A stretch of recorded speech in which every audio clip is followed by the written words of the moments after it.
भारतवर्ष और सनातन धर्म का इतिहास हजारों साल पुराना है और यहाँ की संस्कृति, सभ्यता और संस्कारों की वैज्ञानिकता भी विश्व भर में प्रसिद्ध भी है। लेकिन साल 1991 में वीपी सिंह के नेतृत्व वाली कांग्रेस सरकार द्वारा इस देश में एक ऐसा कानून बनाया गया जिसके जरिए केवल मुस्लिम तुष्टीकरण की राजनीति खेलने के लिए यह बताया गया कि भाई भारत का इतिहास तो केवल 15 अगस्त 1947 के बाद ही शुरू हुआ है और उससे पहले जो कुछ जैसा भी था या भूतकाल में भारत का इतिहास क्या था वो सब कुछ बिसार दो, क्योंकि हमें भारत की संप्रभुता, अखंडता और भारत की आत्मा से कोई लेना देना नहीं है, बल्कि हमें तो बस अपनी राजनीति और अपने वोट बैंक से ही लेना देना है और उसी से हमें मतलब रखना है। साल 1991 में कांग्रेस की वीपी सिंह के नेतृत्व वाली सरकार की ओर से बनाए गए प्लेसेस ऑफ वर्शिप एक्ट को लेकर देश की सर्वोच्च अदालत ने कल एक बड़ा फैसला सुनाया, जिससे न सिर्फ कानून के सहारे अपनी बात कहने और अपनी मांग रखने वालों को करारा झटका लगा है, बल्कि माननीय सुप्रीम कोर्ट के फैसले ने एक नई बहस को भी छेड़ दिया है। और साथ ही इस फैसले ने 28 नवंबर को all India Muslim personal law board की ओर से जारी की गई धमकी भरी उस चिट्ठी पर भी मुहर लगा दी है, जिसमें उस चिट्ठी में साफ तौर पर सुप्रीम कोर्ट और साथ ही देश की सरकार को भी धमकी दी गई थी। मगर इसके साथ ही सुप्रीम कोर्ट की कार्यवाही पर ही एक बड़ा सवालिया निशान भी इस फैसले ने फिर से लगा दिया है। प्लेसेस ऑफ वर्शिप एक्ट 1991 को लेकर दिए गए माननीय सुप्रीम कोर्ट के फैसले की असल कहानी और साथ ही all India Muslim personal law board की चिट्ठी से जुड़े कनेक्शन और हिंदुओं की कानून के रास्ते न्याय मांगने की मंशा पर चलने वाले सुप्रीम बुलडोजर के बारे में आज मैं आपको विस्तार से बताऊंगा हमारे खास प्रोग्राम थर्ड आई के आज के इस अंक में। नमस्कार, वंदे मातरम, कैपिटल टीवी उत्तर प्रदेश देख रहे हैं आप और मैं हूं आपके साथ अखिलेश पांडे। कल यानी 12 दिसंबर को देश की सर्वोच्च अदालत के मुख्य न्यायाधीश संजीव खन्ना की अगुवाई वाली 3 जजों की बेंच ने प्लेसेस ऑफ वर्शिप एक्ट 1991 को लेकर दाखिल की गई विभिन्न याचिकाओं पर सुनवाई की और एक बड़ा फैसला सुनाया। माननीय सुप्रीम कोर्ट ने विभिन्न मजहबी स्थलों पर उठते सर्वे की मांग वाली विभिन्न याचिकाओं को स्वीकार करने पर पूरी तरीके से रोक लगा दी और साथ ही यह भी फैसला दिया कि जो मामले पहले से विभिन्न अदालतों में विचाराधीन हैं यानी लंबित हैं, उन पर भी वो अदालतें कोई फैसला अब नहीं दे सकती हैं और साथ ही उनके सर्वे के आदेश पर भी रोक लगाने की बात कही गई। यानी देश की सर्वोच्च अदालत के फैसले के अनुसार निचली अदालतों से लेकर हाई कोर्ट तक अब ऐसे मामलों की सुनवाई के लिए नगण्य जैसे हो गए हैं जो किसी धार्मिक स्थल से जुड़े हुए हों।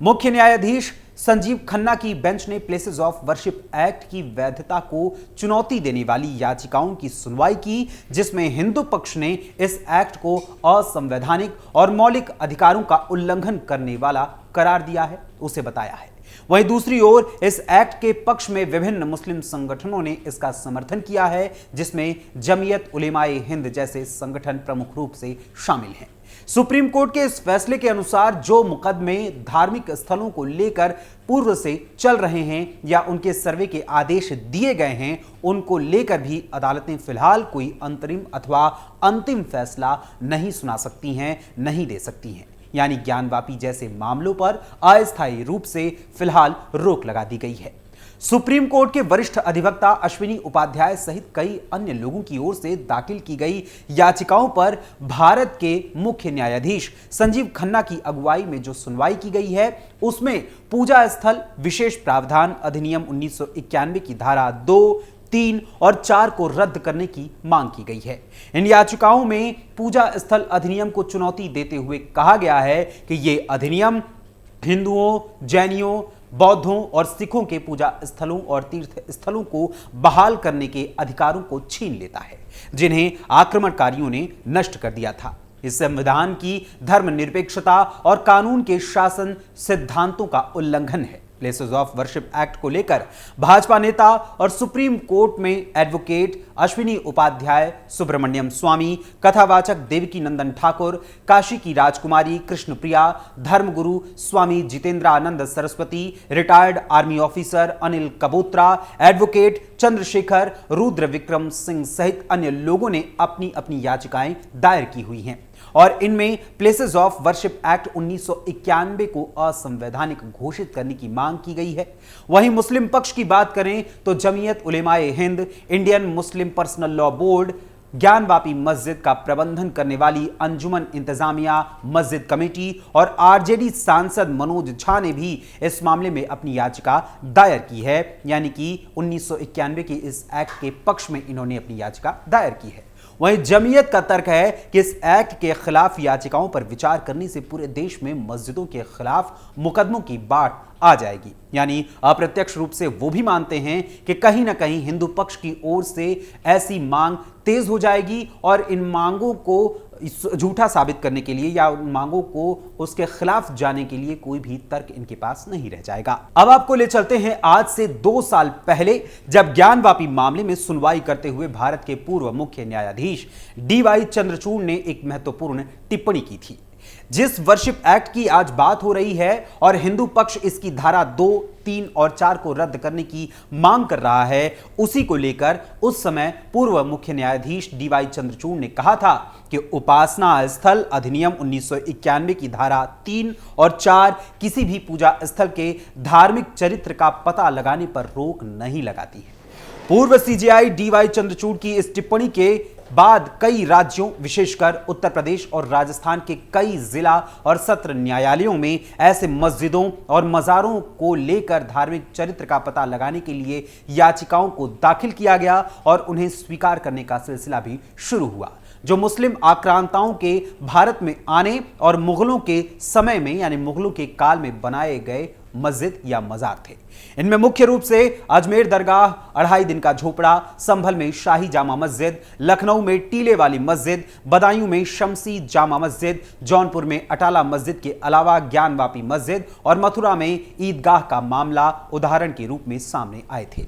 28 नवंबर 2024 को all India Muslim personal law board की ओर से एक चिट्ठी सुप्रीम कोर्ट के नाम लिखी गई थी। अब जरा उस चिट्ठी से भी आपको रूबरू करवा देते हैं। उस चिट्ठी में आखिरी पैराग्राफ में खुले शब्दों में धमकी दी गई थी। All India Muslim personal law board की 28 नवंबर को लिखी गई चिट्ठी के आखिरी में लिखे 2 पैराग्राफ में लिखा हुआ था, डॉक्टर इलियास ने बताया कि बाबरी मस्जिद मामले के दौरान भारत के सर्वोच्च न्यायालय ने न केवल इस कानून का हवाला दिया था, बल्कि ये भी कहा था कि इस कानून के लागू होने के बाद कोई नया दावा नहीं किया जा सकता। फिर भी जब निचली अदालत ने ज्ञानवापी मस्जिद पर दावा स्वीकार कर लिया तो मुस्लिम पक्ष ने सर्वोच्च न्यायालय का दरवाजा खटखटाया और तर्क दिया कि पूजा स्थल अधिनियम के तहत इस तरह के दावे पर विचार नहीं किया जाना चाहिए। हालांकि अदालत ने अपना रुख नरम करते हुए सर्वेक्षण की अनुमति दी और कहा कि यह 1991 के कानून का उल्लंघन नहीं करता है।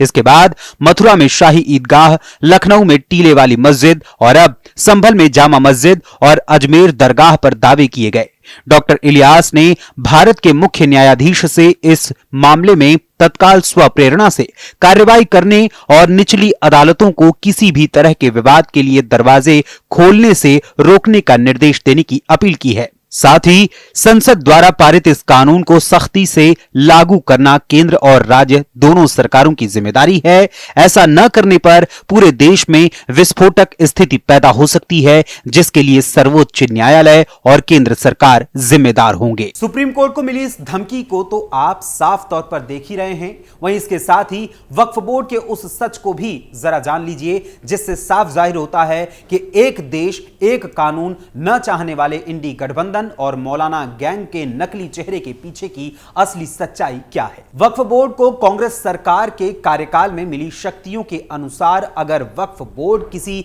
संपत्ति पर अपना दावा करता है या उस पर कब्जा कर लेता है तो देश का कोई भी आम नागरिक उसके खिलाफ सिर्फ ट्रिब्यूनल कोर्ट में ही अपील कर सकता है। यानी बड़े अफसोस के साथ कहना पड़ रहा है कि ऐसा लगता है कि निचली अदालत से लेकर देश की सर्वोच्च अदालत तक इस वक्फ बोर्ड के आगे घुटने के बल खड़े होते नजर आ रहे हैं। अब जहां संसद में वक्फ संशोधन अधिनियम को लेकर होने वाले फैसले पर देश की निगाहें टिकी हुई हैं, तो वहीं प्लेसेस ऑफ वर्शिप एक्ट को लेकर सुप्रीम कोर्ट ने तो अब अपना रुख साफ करने से पहले केंद्र सरकार की ओर से भी उनका जवाब मांगा है कि आखिर देश की सरकार इस प्लेसेस ऑफ वर्शिप एक्ट को लेकर क्या सोचती है। सरकार का रुख साफ होने के बाद ही सुप्रीम कोर्ट आगे की सुनवाई में कुछ फैसला लेगा, ऐसा उसका कहना है। वहीं गौरतलब है कि 24 नवंबर को संभल में हुई हिंसा और फिर उसके बाद राजस्थान के अजमेर शरीफ दरगाह को लेकर उठे विवाद के बाद से प्लेसेस ऑफ वर्शिप एक्ट के मामले ने काफी तूल पकड़ा है, जिसको लेकर सड़क से संसद तक और निचली अदालत से लेकर सर्वोच्च अदालत तक कई विवाद और वाद सामने आ रहे हैं। लेकिन फिलहाल आधिकारिक रूप से इस एक्ट पर अंततः क्या फैसला होगा ये तो आने वाला वक्त ही बताएगा। लेकिन एक बात क्लियर हो गई है कि हिंदू पक्ष को सुप्रीम कोर्ट ने कहीं ना कहीं लीगल तरीके से अपनी बात कहने और अपने पूर्व में रहे धार्मिक स्थलों की सच्चाई जानने से कहीं ना कहीं कुछ हद तक रोक दिया है। ऐसे में अब आप सभी को क्या लगता है, क्या माननीय सुप्रीम कोर्ट के फैसले से आप पूर्णतः संतुष्ट हैं, अथवा आपको भी लगता है कि प्लेसेस ऑफ वर्शिप एक्ट 1991 में या तो बदलाव होना चाहिए या हिंदू पक्ष की मांग के अनुसार इसकी 3 सब क्लॉज को समाप्त कर दिया जाना चाहिए अथवा इस कानून को ही खत्म कर दिया जाना चाहिए? इस बारे में अपने कमेंट्स के माध्यम से हमें अपनी राय जरूर बताइएगा। फिलहाल अभी के लिए थर्ड आई के आज के इस अंक में बस इतना ही। थर्ड आई के अगले अंक में फिर मुलाकात होगी किसी और खबर, किसी और मुद्दे, किसी और विषय के साथ। तब तक के लिए मुझे अनुमति दीजिए। धन्यवाद। जय हिंद, जय भारत।